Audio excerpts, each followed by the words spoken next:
मेरे प्यारे बच्चों, आज की इस वीडियो में आप लोग क्लास 10th की मैथ पढ़ने वाले हैं। और क्लास 10th की मैथ का जो टॉपिक आपका है तो केंद्रीय प्रवृत्ति की माप। टॉपिक का नाम है केंद्रीय प्रवृत्ति की माप। और केंद्रीय प्रवृत्ति की मापों के अंतर्गत तीन चीजें आपको आज देखना है, जिसमें नंबर 1 आप पढ़ेंगे समांतर माध्य, और नंबर 2 पढ़ेंगे आप माध्यक या माध्यिका भी कहते हैं इसको, लेकिन अब जो आपकी नई बुक्स आई हैं तो उनमें माध्यक शब्द का प्रयोग किया गया है। और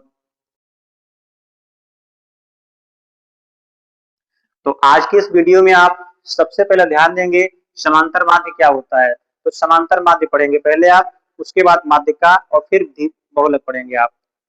तो सबसे पहले समझिएगा समांतर माध्य क्या होता है। समांतर माध्य जैसे मान लीजिएगा जब हम वाहन से गति करते हैं, मोटरसाइकिल से हम चलते हैं, तो हर समय मेरी चाल बराबर नहीं रहती है। कभी हमारी चाल है मालूम हुआ 10 मीटर पर सेकंड, कभी ये 40 मीटर पर सेकंड, कभी हो जाती है 80 मीटर पर सेकंड। तो इस प्रकार से जब हम गति करते हैं वाहन से, तो वो वाहन की जो चाल है वो हर समय बराबर नहीं रहती है। तो ऐसी स्थिति में अगर हमसे कोई पूछ रहा है कि आप किस चाल से गति करते हैं, वाहन चलाते समय या गाड़ी चलाते समय आप किस चाल से गति करते हैं, तो उस समय हम ना तो बता सकते हैं कि 10 किलोमीटर प्रति घंटा, 40 किलोमीटर प्रति घंटा, 60 किलोमीटर प्रति घंटा, क्योंकि कई चालें हैं। तो वहां पर ऐसी स्थिति जब होती है तो वहां पे हम कोई एक औसत चाल निकाल लेते हैं। औसत जो होता है हमारा वहां पे, उसको हम औसत के रूप में वर्णित करते हैं। अर्थात ऐसी कंडीशन में हमको अगर चाल बताना है कि किस चाल से हम गति कर रहे थे, तो वहां पर हम 2-3 चालें ले लेते हैं। जैसे मान लीजिए हमने देखा कि एक चाल मेरी है 20 किलोमीटर प्रति घंटा, एक चाल हमारी रही है कुछ देर तक 30 किलोमीटर प्रति घंटा। तो अब दो चाल, अगर हमने दो चालों से गाड़ी चलाई है तो इन दो चालों को हम 2 से भाग कर देंगे। ठीक, यानी हमारे पास दो चाल हैं, चाल के दो परिमाण हैं, एक 20 किलोमीटर प्रति घंटा है और दूसरा हमारे पास 30 किलोमीटर प्रति घंटा है। तो औसत निकालने के लिए हम इन दोनों चालों को जोड़ देंगे, 20 और 30 को, तो 20 प्लस 30 हो जाएगा। और जोड़ने के बाद में जितनी चालों को लिया है मैंने 1, 2, तो 2 से हम भाग कर लेते हैं। अब जो हमारा परिमाण प्राप्त होगा वो हमारा औसत कहलाएगा। अर्थात 30 और 20 हमारा कितना हो जाएगा, 50 बटे में 2, 2 से डिवाइड करेंगे तो 2 एक कम 2, 2 दूनी 4, 1 बच गया, यहाँ पे 10 हो गया, तो 2 पंचे 10, यानी 25 किलोमीटर प्रति घंटा। तो हमने गाड़ी चलाई है दो चालों से, कभी चलाई है 20 किलोमीटर प्रति घंटा से, कभी चलाई है 30 किलोमीटर प्रति घंटा से। तो अब हमको अगर बताना है कि हम गाड़ी किस चाल से चला रहे थे, तो दोनों में से उत्तर कोई नहीं होगा, ना तो 20 किलोमीटर प्रति घंटा ना तो 30 किलोमीटर प्रति घंटा। इसका उत्तर हो जाएगा 25 किलोमीटर प्रति घंटा। तो जहां पर जैसे मान लीजिएगा आपके परिवार में कमाने वाले 3 लोग हैं, परिवार में 5 लोग हैं, 3 लोग कमाने वाले हैं और कुल आदमी परिवार में 5 हैं। 3 जो कमाने वाले हैं, पहला व्यक्ति कमाता है रोज 100 रुपए, दूसरा कमाता है 200 रुपए और तीसरा कमाता है 500 रुपए। तो इस प्रकार से आपके घर में टोटल आदमी है 5।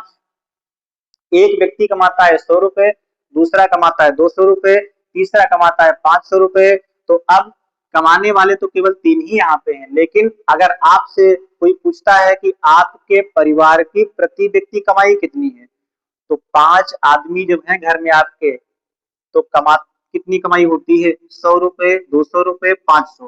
केवल कमाई तो इतनी ही होती है, आय केवल आपकी 100, 200, 500। बाकी जो 2 लोग हैं वो कमाते ही नहीं है। तो आपके घर की कुल आय अगर पूछी जाएगी कि प्रति व्यक्ति कितनी आय होती है घर में, यानी एक व्यक्ति कितने रुपए कमाता है, तो वहां पर आप ना तो 100 कहेंगे, ना तो 200 और ना तो 500 होगा आपका। यहाँ पर भी हम क्या बताएंगे, तो औसत ही कमाता है उसकी भी आय यहाँ पे दिखाई जाएगी, और जो ज्यादा कमाता है उसकी कम हो जाएगी, जो कम कमाता है उसकी बढ़ जाएगी। तो औसत आय निकालने के लिए इन तीनों को जोड़ देंगे हम, 500 प्लस 200 प्लस 100।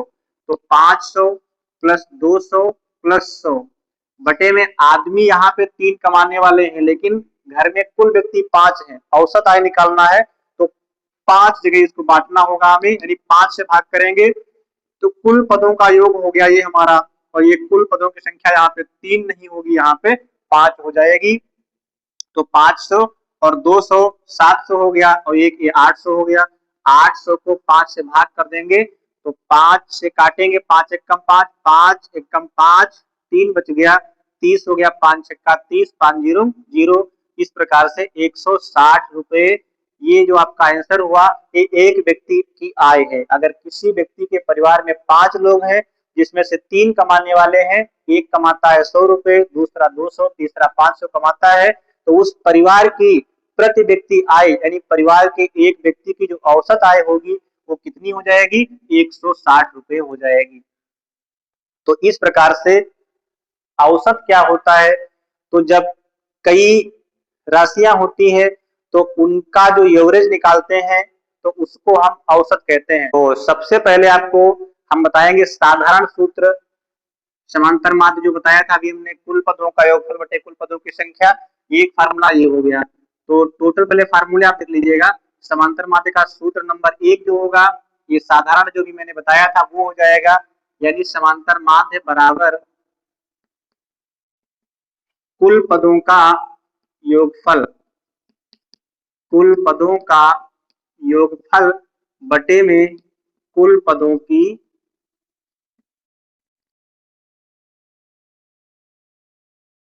x बराबर सिग्मा x बटे में n।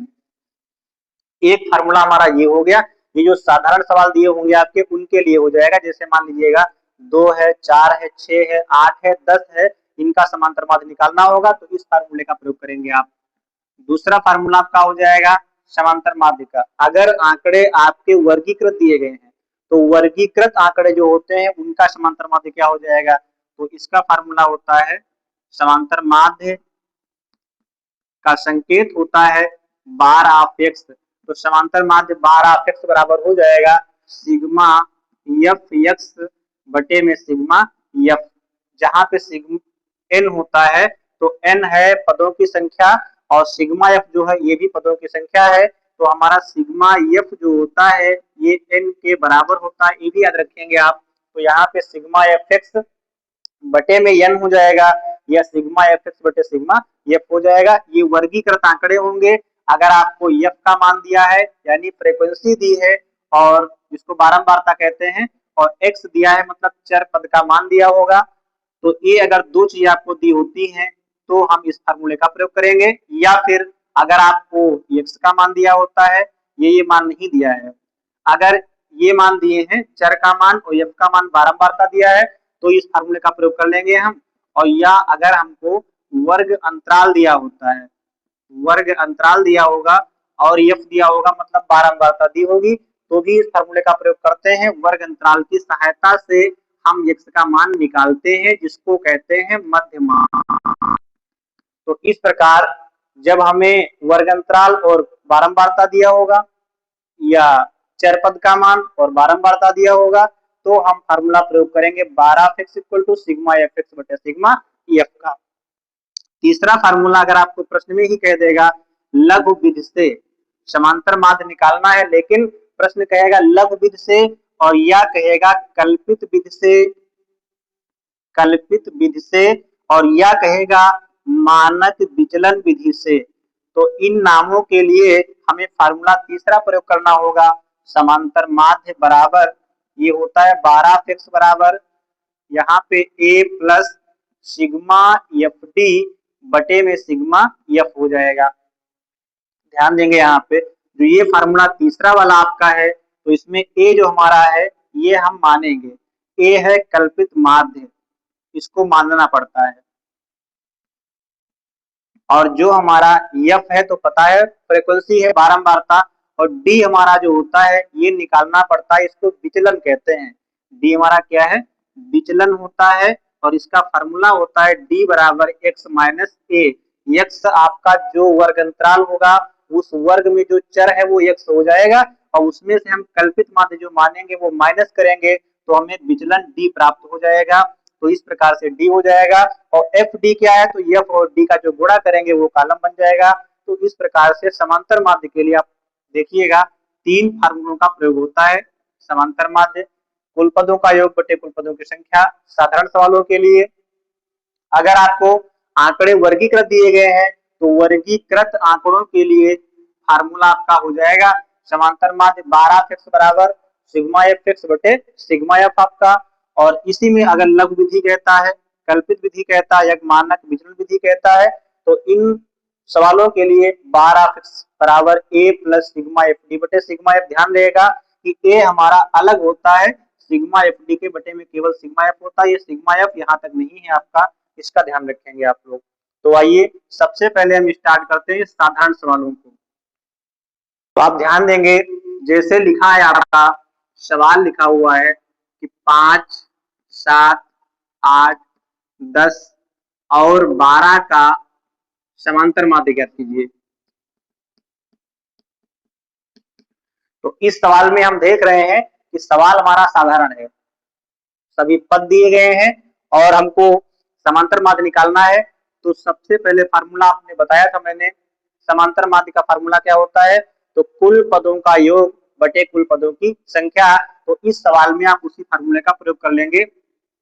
समांतर माध्य निकालना है तो समांतर माध्य बराबर क्या होता है फार्मूला, कुल पदों का योग बटे कुल पदों की संख्या बराबर में कुल पदों का योग। तो ये जितने पद दिए हैं उनको हम जोड़ लेंगे, यानी पहला पद है 5 फिर है 7 तो प्लस में लिखेंगे, प्लस में 7 प्लस में 8 प्लस में 10 और कहता है 12 तो प्लस में 12 हो जाएगा। इसके बाद बटे में कुल पदों की संख्या, तो कुल पद कितने हैं गिन लेंगे यहाँ पे 1 2 3 4 5 तो बटे में हो गया 5 हमारा। आप ऊपर जोड़ेंगे 5 7 12 8 20 10 30 और 12 32, सॉरी ये 30 हुआ था और 12 जोड़ेंगे तो 42 हो जाएगा। फिर देख लीजिएगा 5 7 12 8 20 10 30 और 12 42 होगा, तो 42 बटे 5 हो जाएगा। 5 से कैंसिल करेंगे तो 5 8 40, 2 बच गया, पॉइंट के बाद 0 लगाएंगे तो 20 हो जाएगा, 5 चौको 20। तो इस प्रकार से हमारा समांतर माध्य हो गया 8.4। तो ये हमारे सवाल लगेंगे पहले फार्मूले से, जिसका फार्मूला हमने बताया था 12 फिक्स बराबर सिग्मा एक्स बटे एन होता है। आप सवाल नंबर 2 आपका दिया है, दूसरा दिया है तो इस फार्मूले में आपको समांतर माध्य नहीं निकालना। मान लीजिए कहता है कि कुछ पदों का, या तो सिंपल से कहता है कि 10 पदों का समांतर माध्य 15 है, ज्ञात कीजिए। इस प्रकार के जो सवाल होते हैं ये ऑब्जेक्टिव में आपके आते हैं, मल्टीपल चॉइस क्वेश्चन जो होते हैं, तो इसमें जो है ऑब्जेक्टिव में आपके क्वेश्चन आ सकते हैं बहुविकल्पी में। तो ध्यान देंगे आप, 10 पदों का योग समांतर माध्य 15 दिया है। समांतर माध्य का सूत्र आपके सामने लिखा है 12 फिक्स इक्वल टू सिग्मा एक्स बटे एन।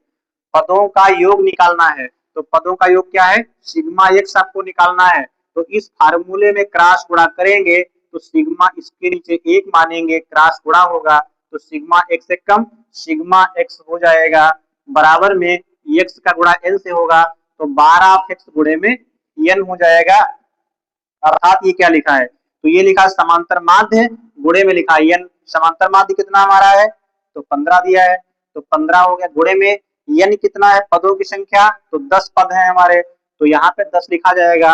अर्थात 15 गुणे 10 कितना हो गया, 15 दाम 150। तो अगर आपको पदों की संख्या पता है, समांतर माध्य पता है और पदों का योग निकालना है तो सिग्मा एक्स बराबर क्या हो जाएगा, समांतर माध्य गुणे एन, यानी समांतर माध्य का पदों की संख्या से गुणा कर देंगे आप तो आपको पदों का योग प्राप्त हो जाएगा। ये क्वेश्चन आपका ऑब्जेक्टिव में आ सकता है। तो अब यहाँ पे दिया आपका x का मान और f का मान दिया गया, यानी चर दिया है और बारंबारता दी है, तब आपको समांतर माध्य निकालना है। तो ये आंकड़े आपके वर्गीकृत हैं, वर्ग रूप में डिवाइड हैं, तो फार्मूला आपका प्रयोग करेंगे यहाँ पे समांतर माध्य बार ऑफ एक्स बराबर सिग्मा एफ एक्स बटे सिग्मा एफ का प्रयोग होगा।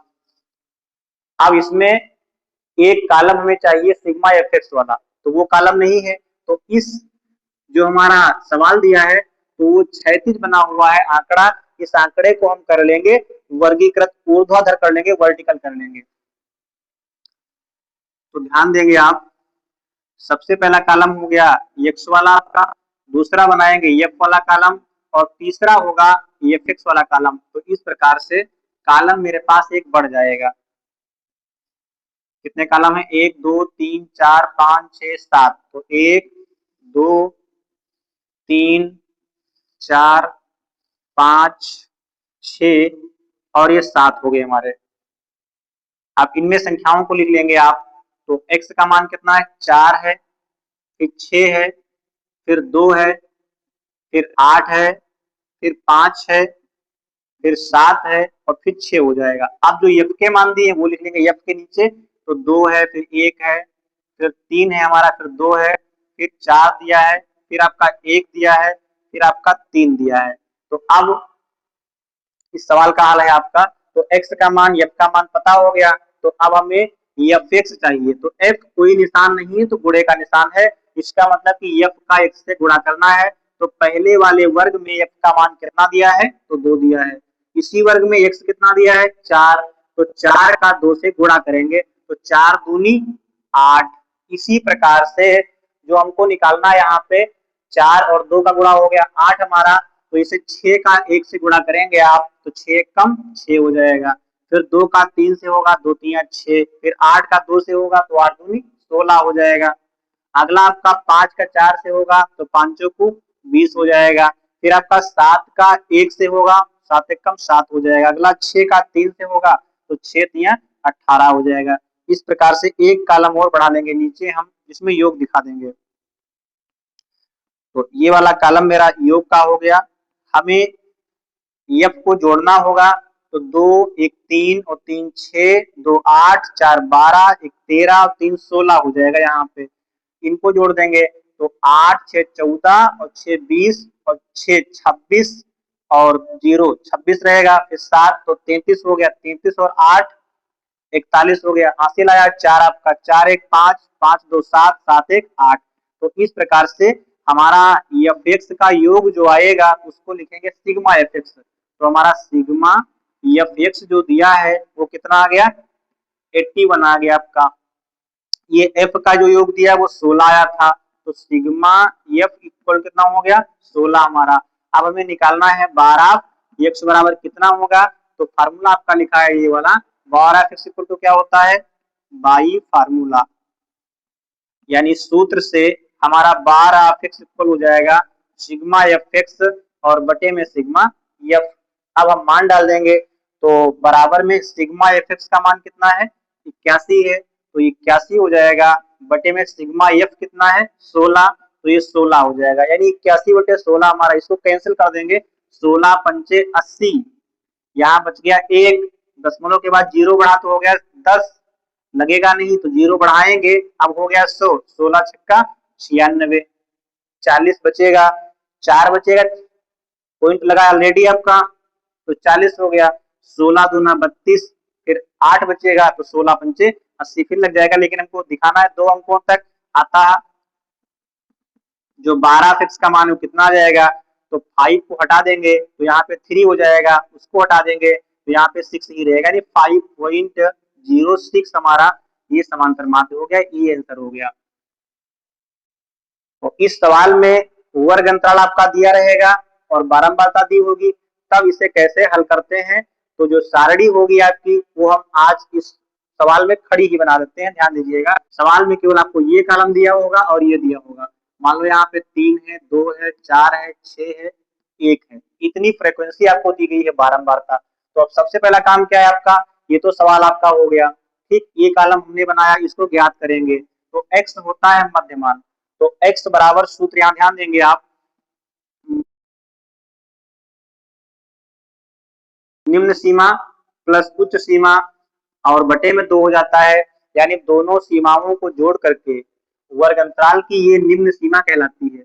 ये उच्च सीमा है तो प्रत्येक में निम्न सीमा, इसमें 40 है, इसमें 30 है, इसमें 20 है, फिर 10 है, फिर 0 है।